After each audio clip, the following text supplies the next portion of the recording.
80 से 90 बच्चा एसआरटी से बाहर हुआ था। यहाँ से क्या डॉक्यूमेंटेशन में आपका क्या क्या चेकअप हुआ वहाँ? एक भी छोड़ते सेलेक्ट एक भी छोड़ेंगे तो उसमें सेलेक्ट नहीं, ये पता नहीं चलता है, बस क्वालिफाई होंगे तो नाम नहीं लेंगे। एसआरटी जो मैंने यहाँ पे किया था, लगभग जो भी सिचुएशन मुझे समझाया गया था कि हाँ ऐसे में ऐसे करना है, पूरा प्रॉपर गाइडेंस था। इससे मेरा एक भी मुझे सोचने में ये नहीं लगा कि मुझको ये करना चाहिए। एक एक स्टेप पे पुशअप, स्क्वाट, सिटअप को बताया जा रहा था कि होता कैसे है, उसके बाद फिर प्रॉपर करवाया जा रहा था। एसआरटी के लिए हम लोग को 3 टीचर लगाए गए। होने के बाद मेडिकल के टाइम पे उसने मुझसे बात भी किया जो वहाँ पे ऑफिसर था कि आप कहाँ से पढ़े हैं। बदल जाओ वक्त के साथ या फिर वक्त बदलना सीखो। बदल जाओ वक्त के साथ या फिर वक्त बदलना सीखो। मजबूरियों को मत कोसो, हर हाल में चलना सीखो। प्यारे बच्चे, जब आप भारतीय सेना के लिए आते हैं, मन में एक बचपन से कहते हैं ना कि एक जिज्ञासा सी जगी रहती कि यार भारतीय फौज में जाना है। वो जुनून जो आप गांव से लेकर निकलते हैं, वो इच्छा, वो माँ बाप का प्रेम जो आप गांव से लेकर निकलते हैं, वो गांव की गलियां, वो चिड़ियों की चहक जो आप गांव से छोड़ कर आते हैं, वो मिट्टी की खुशबू जो खेतों की, वो माँ का दुलार, वो पिता का प्यार जो आप गांव से छोड़कर निकलकर शहर आते हैं और चंद पैसे कमाने के लिए जो इच्छा लेकर अपने गांव का त्याग करते हैं। और वो माँ बाप उसी बेटे को जो सीने से लगा के रखा है, जिन्होंने बचपन से उसकी कैरियर के लिए, उसकी खुशी के लिए, वो माँ बाप भी रात भर करवटें बदलते रहते हैं अपने बच्चे की आह में। और बच्चा सही दिशा में अगर आ गया तो फाइनली वो रिकमेंड हो जाता है, फाइनली वो सेलेक्ट हो जाता है। आज हमारे साथ एक प्यारा होनहार कैडेट है, अपने बारे में वो खुद आपको बताएंगे कितनी मेहनत किया, कितना स्ट्रगल किया, और आज बच्चा फाइनली स्टेज पर पहुंच चुका है। और अगर आप सबकी ब्लेसिंग्स रही तो अगला जो हमारा इनके साथ का वीडियो होगा वो प्रॉपर यूनिफॉर्म में होगा। बस महादेव की कृपा हो और आपका प्यार हो तो बच्चे यूं ही सफलता को 4 कदम चूमते रहेंगे और आप सबका प्यार यूं ही बना रहेगा कैडेट्स पॉइंट डिफेंस एकेडमी पे। तो चलिए आज हम रूबरू होते हैं हमारे प्यारे होनहार कैडेट्स के साथ, जिनके बारे में वो खुद ही अपने बारे में बताएंगे और खुद आप उनके बारे में जानेंगे। तो चलिए शुरू करते हैं इस वीडियो को, लेट्स बिगिन। तो स्वागत है आपका हमारे YouTube channel cadets point defence academy में। धन्यवाद सर। आप अपने बारे में सबसे पहले बताएं कि आप कहाँ से हैं, कहाँ से स्कूलिंग आपने की, मम्मी पापा क्या करते हैं और कैसे ये जर्नी आपने यहाँ तक का सफ़र आपने अपना पूरा किया।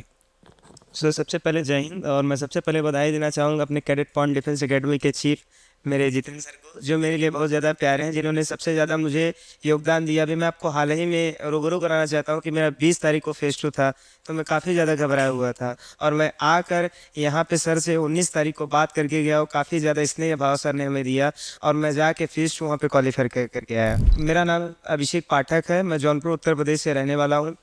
मेरा भी मिडिल क्लास फैमिली है। मेरे पिताजी एक प्राइवेट जॉब करते हैं, मेरी माताजी होम मेकर है और मेरा 7 मई को एयरफोर्स क्वालिफाई हुआ। फिर मैं सर से आके मिला, काफ़ी ज़्यादा गाइडेंस किया गया। उसके बाद मैंने यहाँ पे पूरी अपनी जीडी की क्लास प्रॉपर की, एसआरटी किया। मतलब इंग्लिश तो मेरा नामो निशान नहीं था कि मैं कभी किसी से टॉक कर पाऊँगा, लेकिन सर ने बार बार मुझे प्रोत्साहित किया कि नहीं, सभी सीख के नहीं आते हैं, आप ही यहाँ पे सीख के जाएंगे। तो मैंने यहाँ पे ट्राई किया और सीखा और मैं अब ऐसा नहीं लगता है कि कोई मुझसे बात करे तो मैं समझूँ ना और बात ना कर सकूँ।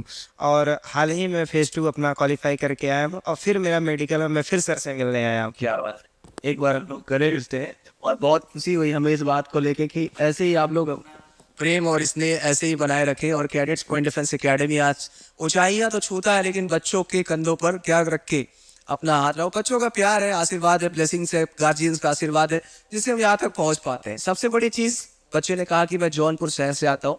जौनपुर एक ऐसा शहर है जहाँ सबसे ज़्यादा आईएएस और आईपीएस पाए जाते हैं, पीसीएस पाए जाते हैं। वहाँ से एक शहर से, पिताजी आपके क्या करते हैं? आपने बताया कि प्राइवेट जॉब करता प्राइवेट जॉब करते हैं और प्राइवेट जॉब करने के साथ साथ जो है आपने इतनी ऊंचाइयां हासिल की और आज आज मुझे लगता है कि वो जो विंग्स लगते हैं आपके यहाँ पर और शोल्डर्स पे, और साथ ही साथ जो यूनिफॉर्म मिलने वाला है, तो उसके लिए बहुत बहुत बधाई है। मैं तो यही कहूँगा कि सबसे पहले से बधाई है आपको और ईश्वर चाहे करे जल्द से जल्द आप यहाँ पर फाइनल स्टेज पर पहुँचे। तो जब पाठक जी हमारे पास आए, इनका नाम आप सब जान रहे हैं, तो हम प्यार से इनको पाठक जी ही बुलाते हैं। तो पाठक जी बहुत तेज, बहुत चंचल रहे इनकी, लेकिन इनका पेट इनसे ज़्यादा चंचल रहा। चंचलता का मतलब, इनके पेट के चंचलता का मतलब, इनका पेट काफ़ी ज़्यादा था। जब इनको रनिंग कराते थे तो 9 मिनट, 9.5 मिनट में ये 1600 मीटर जाता। यस, 9.5 मिनट क्या 10 मिनट चला जाता। 10 मिनट चला जाता था। लेकिन कहते हैं ना कि जब इंसान ठान ले तो कुछ भी पा सकता है ना। जब एक माँ अपने बच्चे को जन्म देती है 12 डेसिबल का दर्द सहती 12 डेसिबल है ना, और साइंस कहता है कि 9 डेसिबल के दर्द के बाद इंसान की मृत्यु हो जाती मृत्यु हो जाती नहीं सह पाता। नहीं सह पाता है। लेकिन जब एक माँ अपने बच्चे को जन्म देती है तो 12 डेसिबल का दर्द सहती है। जब तक इंसान के अंदर जुनून नहीं होता वो सफलता कभी नहीं पा सकता है।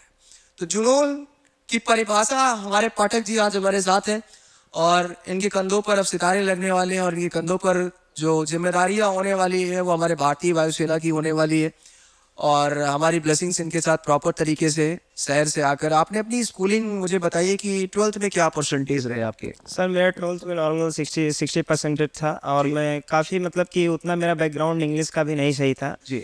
और यहाँ पे मैं जब आया था तो मेरा सही नहीं था, जैसा कि मैंने आप सबको बताया, और सर ने मुझे काफ़ी ज़्यादा गाइड किया। अभी मैं हाल ही में आप सबको बता दूँ तो जब मेरा होने वाला था फेज 2 तो काफ़ी ज़्यादा SRT को लेके एक बहुत बड़ा मतलब संग्राम छिड़ चुका था कि भाई SRT बहुत लेंदी आ रही है। फिर मैं आपको बता दूं कि मेरे यहाँ 35 मिनट से ज़्यादा कम से कम 1.5 घंटे की SRT की क्लास चलती थी। दुबे सर मतलब हम लोग SRT को इतना कर लिए थे कि मैं वहाँ 7 मिनट 35 सेकंड पहले मैं अपना SRT करके बैठा था, मतलब इतना ज़्यादा करेज था।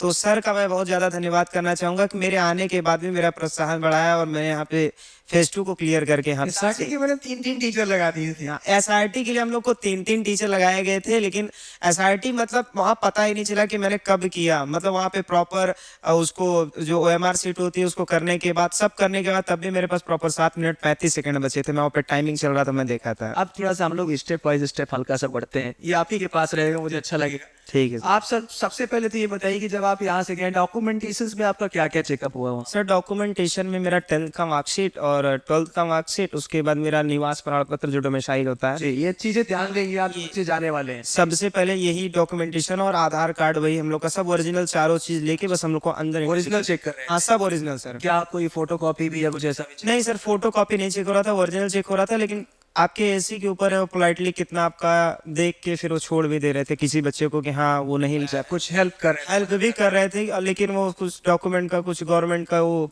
ऐप होता है उस पे वो वेरीफाइड हो देख के कर दे रहे थे। बहुत बढ़िया। उसके बाद फिर आप अंदर चले गए होंगे, कितने बच्चे आपके ग्रुप से गए होंगे अंदर? सर उस टाइम पे मेरे बैच में 300 बच्चे थे। 300 बच्चों को उन्होंने अंदर लिया था। सुबह 5 बजे हम लोग सब अंदर। काफी बड़ा है। हाँ 300 बच्चों का आंकड़ा था सर हम लोग के साथ। और उस दिन मतलब टोटल 300 बजे रिपोर्टिंग लाइनअप कितने बजे करा दिया था? 5 बजे करेक्ट वो ऑफिसर बाहर आके हम लोग को बोले कि सभी लोग मतलब पाथ था उसे पे एक लाइनअप हो जाइए चेस नंबर के हिसाब से और प्रॉपर लाइनअप कर। चेस नंबर वहाँ पे मिला? चेस नंबर सर मेरा 213 था, सभी लोग का चेस नंबर था, सब अपना चेस नंबर लिए थे। तो लाइनअप होने के बाद फिर उन्होंने आपको अंदर लाइनअप होने के बाद प्रॉपर चेकअप हुआ हम लोग का, उन लोग का पूरा मतलब बॉडी मतलब वो चेक कर लिए कुछ है तो नहीं, बैग चेक हुआ, हम लोग को अंदर कर दिए, चेस्ट नंबर देके हम लोग को अंदर बैठा दिया गया। यही प्रोसेस था। उसके बाद ये प्रोसेस कंप्लीट किया आपने, उसके बाद फिर उन्होंने क्या किया डॉक्टर? उसके बाद सर चेस्ट नंबर देने के बाद रो के हिसाब से बना दिएगा। 80 बच्चों का ग्रुप हम लोग का बना था लगभग। अच्छा। हाँ 3-4 ग्रुप था, मतलब उसी में 75-80 करके ऐसे 300 बच्चों को डिवाइड कर दिया था उन्होंने। हाँ। और हम लोग का सबसे लास्ट ग्रुप था सर, तो फिर वहाँ पे प्रॉपर जैसा आपका एसी हो तो हम लोग को थोड़ा सा वार्म भी करा के बता दिया गया। पीछे एम्बुलेंस रहेगी, आगे मतलब काफी उनके एसी में मोड़ था। एम्बुलेंस क्यों रख रहे थे वो? सो एम्बुलेंस इसके लिए था कि सर वहाँ पे जो बच्चे थोड़ा भी वीक महसूस कर रहे हैं, उनको कुछ लग रहा है, चक्कर आ रहा है, तो पीछे जाके एम्बुलेंस में बैठेंगे, लेकिन वो डिस्क्वालीफाई। मतलब ये चीजें भी आपको विशेष तौर पर ध्यान देने की जरूरत है। विशेष तौर पे। तो आपका 1600 मीटर का रेस रहा, पहला स्टेप यही था। 1600 मीटर की रेस कितने मिनट का टाइम ड्यूरेशन था वहाँ पर? सर वहाँ पे 7 मिनट का ड्यूरेशन था। मुझे नहीं लगा था कि मेरा होगा, लेकिन सर यहाँ पे मेरा 7 मिनट, अब आया था तो 2 मिनट 10 मिनट, फिर लास्ट में 7:32। मतलब सर ने इतना एक्सरसाइज करवाया कि मेरा जाके रनिंग कंप्लीट हो गया। वहाँ जो बात होती है, मैंने इनको बताया था कि अभिषेक बेटा एक चीज याद रखना हमेशा कि वहाँ जो लड़ाई होगी ना, वो जो जंग होगी वो हार और जीत की होगी। और वो जो हार और जीत की जंग होती है ना, तो इंसान के पास इतनी ताकत होती है वो सब लगा देता है, क्योंकि बात उसके भविष्य और उसके फ्यूचर की होती है, उसके माँ बाप की आशाओं की होती है, उसके परिवार की एक उम्मीदें होती है। और अगर उस दौरान भी वो अपनी आशाओं पे खरा ना उतरा या अपनी ताकत ना लगाई तो शायद वो सपने नहीं देख सकता, देखने का अधिकार भी नहीं, और वो सपने अधूरे भी रह जाएंगे। इस बात का भी हमें विशेष तौर पर ध्यान देना होगा। उसके बाद आपने जब क्वालिफाई कर लिया तो उसके बाद का क्या स्टेप रहा? देखिए उसके बाद जस्ट 5 मिनट उन्होंने हमको रेस्ट करने के लिए दिया, मतलब अंदर लेके गए, सब लाइन अप हो रहे थे। उसके बाद एक एक स्टेप पे पुशअप, स्क्वाट, सिटअप को बताया जा रहा था कि होता कैसे है। उसके बाद फिर प्रॉपर करवाया जा रहा था।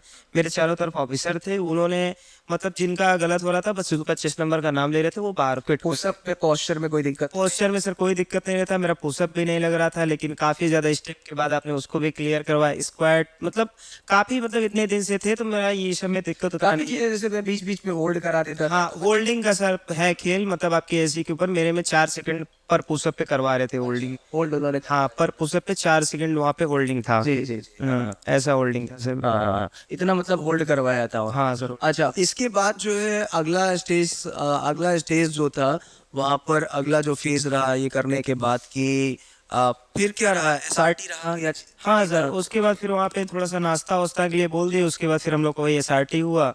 एसआरटी में सर 30 मिनट में 35 क्वेश्चन थे, 35 मैंडेटरी थे। अगर एक भी आप छोड़ते हैं तो आप फिर सेलेक्ट नहीं होंगे, उन्होंने पहले से ही बता दिया था। अच्छा, एक भी छोड़ते सेलेक्ट? एक भी छोड़ेंगे तो सेलेक्ट नहीं। ये एक बड़ा पॉइंट था सिचुएशन रिएक्शन टेस्ट का, एसआरटीज का, जिसमें उनका एक गाइडलाइन जारी हुआ इंडियन एयरफोर्स, अलग अलग वेरियस एसएससी एएससी बोर्ड का, एयरफोर्स सिलेक्शन सेंटर्स का, कि अगर एक भी एसआरटी आपकी गलत होगी तो आपका सिलेक्शन नहीं होगा। तो आपने 35 के 35 सही कर दिए थे? हाँ सर, मैंने 35 के 35 सही किए। उसमें पता नहीं चलता है, बस क्वालिफाई होंगे तो नाम नहीं लेंगे, जिनका डिस्क्वालीफाई होगा उनका 6 नंबर लेके क्विट कर दिया जाएगा। ओ, ये बड़ा होता था। उसके बाद फिर जीडी कंडक्ट कराया। हाँ सर, कम से कम सर 80 से 90 बच्चे खाली एसआरटी में आउट किए गए थे। 80 से 90 बच्चा एसआरटी से बाहर हुआ था अकॉर्डिंग टू हिम। जैसा सर कह रहे हैं, अभिषेक जी कह रहे हैं कि सर 80 से 90 बच्चा इनके बैच से बाहर हुआ।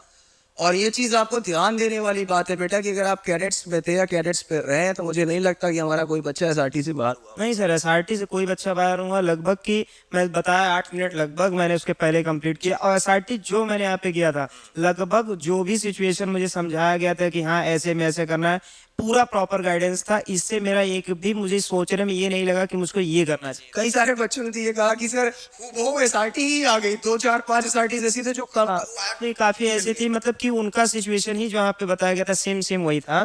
तो मतलब मुझे एसआरटी में दिक्कत नहीं आई थी। और जीडी में जब वहाँ पे अंदर गया तो काफी ज्यादा बच्चे आते हैं सही, जिनको मतलब प्रॉपर गाइडेंस है या नहीं, लेकिन मैं प्रॉपर जो बताया गया था मैंने किया। तो बाद में उसने मुझे होने के बाद मेडिकल के टाइम पे उसने मुझसे बात भी किया, जो वहाँ पे ऑफिसर था, कि आप कहाँ से पढ़े। अच्छा, उन्होंने बताया फिर? उन्होंने मुझसे काफी बातचीत की कि आप कहाँ से पढ़े। तो मैं बताया Prayagraj cadet point defence academy से मैं पढ़ा हूँ, ये बातें थी। बोले कि तुम्हारा पोस्टर अच्छा था, मतलब ये सब काफी ज्यादा बात। उन्होंने कहा तब हमारी याद आई होगी आपको कि मैंने अपने सर का नाम वहाँ पे बताया। मैं बैग भी लेके गया था कैडेट पॉइंट डिफेंस एकेडमी को, उसको भी दिखाया, देखिए सर ये टाइगर टाउन प्रयागराज में मेरा कोचिंग है, वहाँ से मैं आया हूँ। क्या बात है, मिल के भी अपने आया हूँ मैं। बहुत बहुत आभार एक बार भाई, फिर से गले लगती बनता है ना। और जो है ये बच्चों का प्यार है जो हमें यहाँ तक पहुँचाता है, आगे बढ़ाता है, आप सबका स्नेह है। जीडी में क्या टॉपिक था? जीडी में सर मतलब हम लोग को इतना टॉपिक करा दिया जाता, मुझे नहीं लगता कि उस टॉपिक में मुझे बहस करने में कोई दिक्कत हुई होगी।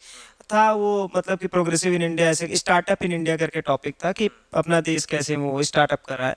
तो मुझे कोई दिक्कत नहीं हुआ। मैं सबसे पहले उस ग्रुप में इनिशिएट किया। मुझे ये पता था कि सर ने बताया था अगर इनिशिएट कर दिए तो तुम्हारा सिलेक्शन पक्का है। तो मैंने सबसे पहले अपने ग्रुप में इनिशिएट किया और 3 बार पार्टिसिपेट किया। फिश मार्केट का हिस्सा नहीं बना, मेरा सिलेक्शन। फिश मार्केट बने वहाँ पे? बहुत सारा बने सर। वहाँ पे उन्होंने ग्रुप को भी डिवाइड किया, ग्रुप ए ग्रुप बी करके, लेकिन बच्चे नहीं माने, उनको समझ भी नहीं आ रहा था प्रॉपर। और हमारे यहाँ क्या था, जब मैं कोचिंग में आया था मुझे भी शुरू में नहीं समझ में। एचएम रॉय सर हमारे इंग्लिश कराते हैं, मतलब वो इंग्लिश में ही पूरा बातचीत करते थे। हम लोग को हमेशा डांटते रहते थे कि मतलब उनको डांटने में कभी कमी ही नहीं हुई कि आप इंग्लिश में बात कीजिए।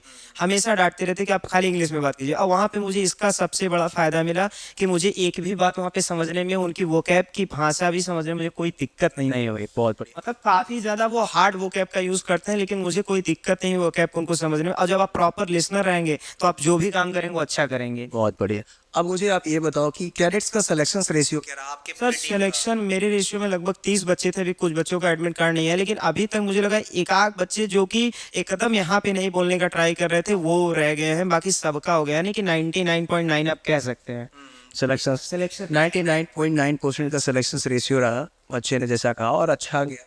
आप कुछ कहना चाहते हैं कैडेट्स के लिए, क्योंकि अब हम अपनी वाणी को विराम देंगे और हम यही कहेंगे कि जो बच्चे ये वीडियो देख रहे हैं और जिनका भारतीय सेना में अफसर या बिलो अफसर रैंक में जाने का एक उम्मीद होती है, इच्छा होती है, वो हमारी अकेडमी प्रयागराज में है, कैडेट्स पॉइंट डिफेंस अकेडमी, जो कि चिल्ड्रन हॉस्पिटल के पास में है। आपका टैगोर टाउन एरिया पड़ता है, हासिमपुर चौराहे के पास। वो आ सकते हैं, जानकारी भी ले सकते हैं। नीचे हमारा कॉन्टैक्ट नंबर आपको ब्लिंक कर रहा होगा, दिख रहा होगा, आप उसको भी वहाँ पर डायल करके नंबर आ सकते हैं। कुछ आप कहना चाहते हैं अभिषेक? मैं बस यही बोलना चाहूँगा कि सर जितना बता रहे हैं यहाँ पे आने के बाद प्रॉपर सुनिए, क्योंकि आप अच्छे से अगर सुनेंगे कुछ भी चीज़ को तो आप कुछ भी हासिल कर सकते हैं। और कैडेट पॉइंट डिफेंस एकेडमी में हम लोग को प्रॉपर गाइडेंस दिया गया और SRT के लिए कि अगर थोड़ा भी आपको डर है तो यहाँ पे कभी नहीं होगा, क्योंकि मुझे नहीं लगता मैंने 200-250 सीट्स को सॉल्व किया होगा यहाँ पे। इतना ज़्यादा हम लोग को दे दिया गया था सर की पूरी पेन ड्राइव खत्म हो गई, फिर कुछ टीचरों को लगा के मतलब दोबारा बनवाया गया। जब तक नहीं हो गया तब तक SRT हम लोग को प्रोवाइड किया गया।